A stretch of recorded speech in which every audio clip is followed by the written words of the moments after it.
Well, I finally got everything straightened out.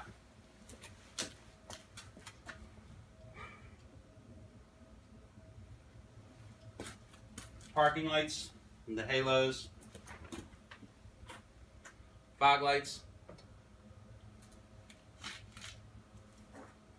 low beams, HIDs.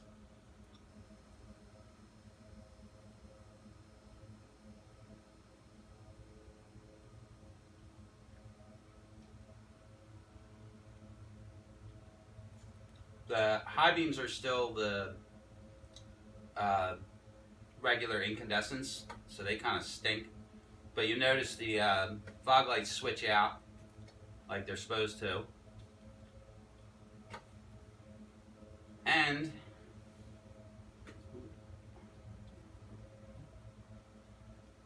no hyper flash, no switchback.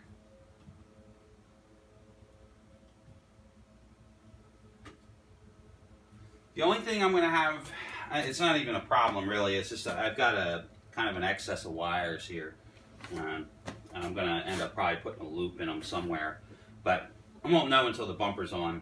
And I can always find a place to tuck a little bit of wiring.